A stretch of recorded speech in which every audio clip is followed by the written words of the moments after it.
Hello friends, welcome है आप सभी का आपके इस कृष्णा आर्ट्स एजुकेशन चैनल में, जो केवल और केवल बोर्ड एग्जाम की तैयारी करवाने के लिए बनी है। इसलिए इस चैनल को आपने अभी तक सब्सक्राइब नहीं किया तो इस चैनल को सब्सक्राइब कर दें और साइड के बेल नोटिफिकेशन को भी जरूर प्रेस कर दें, ताकि हमारी वीडियो का लेटेस्ट नोटिफिकेशन आप तक सबसे पहले पहुंच सके। और अगर आपको इस चैनल से रिलेटेड क्लास 10 के नोट्स और पीडीएफ चाहिए, आपको क्लासेस के नोटिफिकेशन सही समय पर चाहिए, तो आप हमारे टेलीग्राम चैनल को ज्वाइन कर लें। टेलीग्राम चैनल का लिंक डिस्क्रिप्शन में भी दिया हुआ है और आप टेलीग्राम एप्लीकेशन में कृष्णा आर्ट्स एजुकेशन को सर्च करके भी ज्वाइन हो सकते हैं। इसलिए टेलीग्राम चैनल को जरूर ज्वाइन कर लीजिएगा। तो चलिए आज की इस वीडियो में आगे की ओर बढ़ते हैं।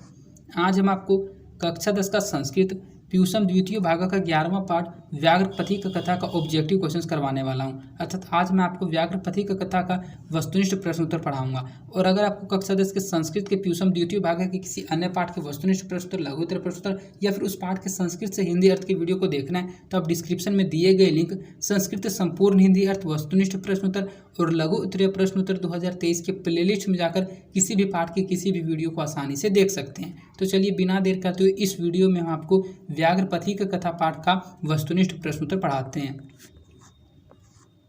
इसमें हमारा पहला क्वेश्चन है, व्याघ्रपथिक कथा के रचनाकार कौन है। अर्थात ये जो हमारा पाठ का नाम है व्याघ्रपथिक कथा, अर्थात व्याघ्र और पथिक की कथा, तो इसके रचनाकार कौन है, अर्थात इसके लेखक कौन है, इस पाठ की रचना किसने की है।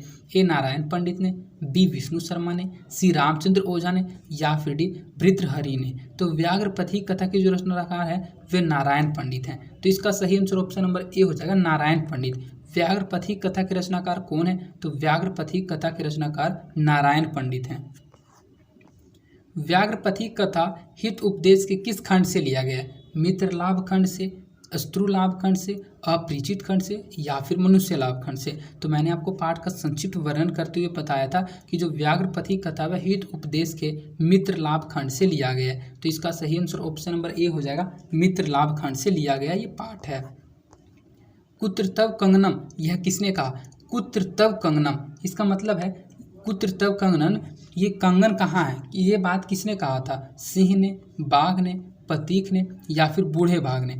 कुत्र तव कंगनम, यह किसने कहा था, अर्थात कंगन कहाँ है, तो ये बात कहा था पथिक ने। तो इसका सही आंसर ऑप्शन नंबर सी हो जाएगा, पथिक। क्योंकि जब राही था जब है प्रकट होता है और प्रकट होकर पूछता है कि कंगन कहाँ है, तब जो बाघ है वह अपने हाथ में दिखाकर बोलता है, तो ये पथिक बोलता है बाघ को। कुत्र तव कंगनम, यह किसने कहा था, तो पथिक ने कहा था। तो इसका सही आंसर ऑप्शन नंबर सी हो जाएगा, पथिक ने।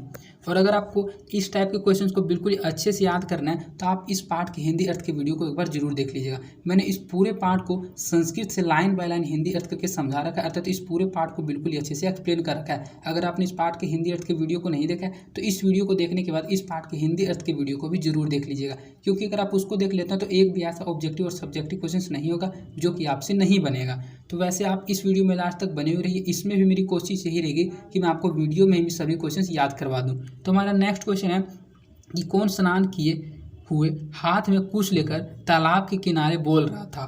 ए व्याघ्र, बी भालू, सी बंदर या फिर डी मनुष्य। तो जो व्याघ्र था, जो बाघ था, वही स्नान किए हाथ में कुछ लेकर तालाब के किनारे बोल रहा था कि यह सोने का कंगन ले लो, इस बात को बोल रहा था। तो इसका सही आंसर ऑप्शन नंबर ए हो जाएगा, व्याघ्र।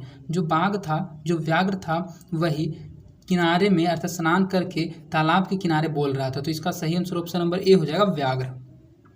पथिक किसके द्वारा मारा गया और खा लिया गया। बूढ़े बाघ के द्वारा, भेड़िया के द्वारा, बाघ के द्वारा या फिर सिंह के द्वारा। तो इस टाइप के क्वेश्चंस में कई बच्चे कंफ्यूज हो जाते हैं, वे सोचते हैं बाघ को टिक करें, सिंह को टिक करें या फिर बूढ़े बाघ को। तो मैंने आपको बताया था कि इस पाठ में जो बाघ है अर्थात वृद्ध व्याघ्र है, अर्थात वह एक बूढ़ा बाघ था। तो ये आपको अच्छे से याद रखना, इस पाठ में बूढ़े बाघ की कहानी है। तो पथिक किसके द्वारा मारा और खा गया था, तो बूढ़े बाघ के द्वारा मार दिया गया था और खा लिया गया था। तो इसका सही आंसर ऑप्शन नंबर ए हो जाएगा, बूढ़े बाघ द्वारा। बहुत बच्चे बाघ द्वारा टिक कर देते हैं, जो कि बिल्कुल ही गलत है। इसका सही आंसर ऑप्शन नंबर ए हो जाएगा, पथिक अर्थात जो राही है वह किसके द्वारा मारा गया और खाया गया, तो बूढ़े बाघ के द्वारा मारा गया और खाया गया। व्याघ्र के हाथ में क्या था। जो बूढ़ा था, व्याघ्र था, जो बूढ़ा बाघ था, उसके हाथ में क्या था। ए संस्कृत का पुस्तक था, बी रजक कंगन था, सी सुवर्ण कंगन था या फिर डी गज था। तो मैंने आपको बताया था कि व्याघ्र के हाथ में एक सुवर्ण कंगन था। सुवर्ण का मतलब होता है सोना, तो सोने का कंगन था। तो इसका सही आंसर ऑप्शन नंबर सी हो जाएगा, सुवर्ण कंगन। व्याघ्र के हाथ में क्या था, तो बाघ के हाथ में एक सुवर्ण कंगन था। हित उपदेश का अर्थ है, हित उपदेश का अर्थ क्या होता है। हितोप का देश, भारी उपदेश, एक उपदेश या फिर हित का उपदेश। तो हित उपदेश का अर्थ होता है, इसका संधि विच्छेद अगर आप कीजिएगा तो हित उपदेश इसको बोला जाता है। और हित उपदेश का अर्थ होता है हित का उपदेश, अर्थात वैसा उपदेश जो आपके लिए अच्छा हो, अर्थात आपके हित के लिए हो। तो इसका सही आंसर ऑप्शन नंबर डी हो जाएगा। हित उपदेश का अर्थ क्या होता है? तो हित उपदेश का अर्थ होता है हित का उपदेश। पथिक को किसने मारा? पथिक इसमें राही को कहा गया, तो वह जो राही था उसको किसने मारा था? ए व्याघ्र ने, बी सिंह ने, सी मनुष्य ने या फिर डी सर्प ने? तो उसको मारा था व्याघ्र ने, जो बूढ़ा व्याघ्र था। तो इसका सही आंसर ऑप्शन नंबर ए हो जाएगा व्याघ्र। पथिक को किसने मारा? तो पथिक को उस बूढ़े बाघ ने मारा था और उसको खा भी गया था। पथिक कहाँ फंस गया था? जो पथिक था वह कहाँ फंस गया था? ए नदी में, बी तालाब में, सी कीचड़ में या फिर डी गंगा के तट में? तो जो पथिक था वह कीचड़ में फंस जाता है और भागने में भी असमर्थ हो जाता है, तभी तो बाघ के द्वारा मार दिया जाता है और खा लिया जाता है। तो इसका सही आंसर ऑप्शन नंबर सी हो जाएगा कीचड़। पथिक कहाँ फंस गया? तो पथिक कीचड़ में फंस गया। व्याघ्र पथिक कथा से क्या दुष्परिणाम प्रकट होता है? ये जो कहानी आपने पढ़ा व्याघ्र पथिक कथा, इसमें से कौन सा दुष्परिणाम है जो कि प्रकट होता है? ए क्रोध, बी लोभ, सी मोह या फिर डी मूर्ख? तो इसमें जो लोभ है, जो लालच है, वह दुष्परिणाम प्रकट होता है कि हम लोगों को कभी भी लालच नहीं करना चाहिए, लोभ नहीं करना चाहिए। तो इसका सही आंसर ऑप्शन नंबर बी हो जाएगा लोभ। व्याघ्र पथिक कथा से क्या दुष्परिणाम प्रकट होता है? तो व्याघ्र पथिक कथा से जो लोभ दुष्परिणाम है वह प्रकट होता है। कौन लोभ से प्रभावित हुआ? ए पथिक, बी दुर्जन, सी सज्जन या फिर डी दानव? तो लोभ से कौन प्रभावित होता है? तो वह जो पथिक है, जो अपने रास्ते में चलते हुए रहता है और यहाँ स्नान करके हाथ में कुछ लेकर बूढ़ा बाघ बोलता है यह सोने का कंगन ले लो, यह सोने का कंगन ले लो, इस बात को वह बोलता है। तो जो पथिक है वह लोभ से प्रभावित हो जाता है और उसकी बातों में आकर उस कीचड़ में फंस जाता है और बूढ़े बाघ के द्वारा मार दिया जाता है और खा लिया जाता है। तो इसका सही आंसर ऑप्शन नंबर ए हो जाएगा पथिक। कौन लोभ से प्रभावित हुआ? तो जो पथिक था वह लोभ से प्रभावित हुआ। तो इसका सही आंसर ऑप्शन नंबर ए हो जाएगा पथिक। ये जो पार्ट है बहुत ही इंटरेस्टिंग पार्ट है और बहुत ही अच्छा पार्ट है। अगर आपने इस पार्ट की वीडियो को नहीं देखा होगा तो इस वीडियो के बाद इस पार्ट की व्याख्या की वीडियो को जरूर देख लीजिएगा। नेक्स्ट क्वेश्चन हमारा है कि कौन वंशहीन था? ए व्याघ्र, बी दुर्जन, सी सज्जन या फिर डी दानव? तो जो व्याघ्र था, जो बूढ़ा बाघ था, वह वंशहीन था, अर्थात उसका पुत्र भी मर जाता है और उसकी पत्नी भी चल बसती है। तो इसका सही आंसर ऑप्शन नंबर ए हो जाएगा व्याघ्र। कौन वंशहीन है? तो जो व्याघ्र है वह वंशहीन है। क्रिया किसके बिना भार स्वरूप हो जाता है? शास्त्र के बिना, बी विवेक के बिना, सी ज्ञान के बिना या फिर डी पुस्तक के बिना? तो जो क्रिया है किसके बिना भार स्वरूप हो जाता है? तो ज्ञान के बिना भार स्वरूप हो जाता है। तो इसका सही आंसर ऑप्शन नंबर सी हो जाएगा ज्ञान। ज्ञान के बिना जो क्रिया है वह भार स्वरूप हो जाता है, अर्थात बोझ समान लगने लगता है। दानशील कौन था? ए व्याघ्र, बी दुर्जन, सी सज्जन या फिर दानव? तो इसमें पूछा यह जा रहा है कि इस पाठ में दानशील कौन था? तो जो व्याघ्र था, जो बाघ था, वही तो दानशील का ये खेल रच के उसको फंसा लेता है, उस पथिक को। तो इसका सही आंसर ऑप्शन नंबर ए हो जाएगा व्याघ्र। दानशील कौन था? तो ये जो व्याघ्र था यही दानशील था। व्याघ्र पथिक कथा किस ग्रंथ से लिया गया? ए पंचतंत्र से, बी हितोपदेश से, सी रामायण से या फिर डी महाभारत से? तो ये जो व्याघ्र पथिक कथा है यह हित उपदेश नामक ग्रंथ से लिया गया है। तो इसका सही आंसर ऑप्शन नंबर बी हो जाएगा हित उपदेश से। व्याघ्र पथिक कथा किस ग्रंथ से लिया गया? तो व्याघ्र पथिक कथा हित उपदेश ग्रंथ से लिया गया है।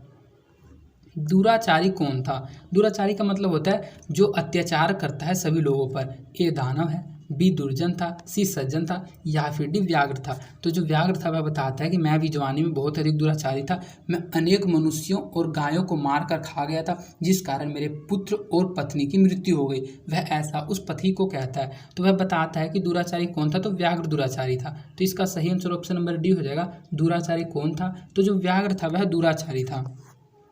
किस जीव पर विश्वास नहीं करना चाहिए? ए हिंसक जीव पर, बी अहिंसक जीव पर, सी ए एवं बी दोनों पर या फिर डी इनमें से किसी पर भी नहीं? तो जो हिंसक जीव होता है, हिंसक जीव कहा जाता है जो मारने वाला जीव होता है। तो इसका सही आंसर ऑप्शन नंबर ए हो जाएगा हिंसक।